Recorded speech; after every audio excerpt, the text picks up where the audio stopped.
Morning guys, time check is 3:30 ng madaling araw ngayon. So bibiyahe pa lang tayo.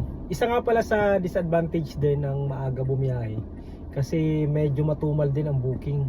Although tayo nga nakabukas na yung lahat ng product, nakabukas na, pati Saver, pati lahat, airport, lahat nakabukas na sa atin.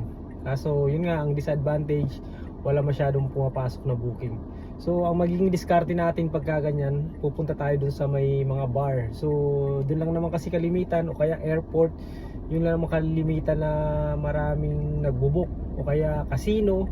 So sa mga ganitong oras, doon talaga tayo pupunta.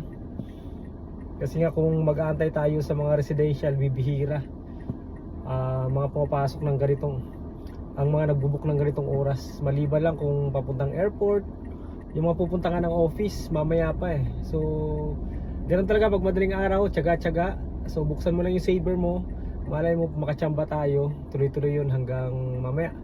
Sana lumakas na yung booking natin. Pag nakachamba tayo, maaga tayo makakauwi mamaya. So yun lang, sana nakatulong sa inyo yung video natin.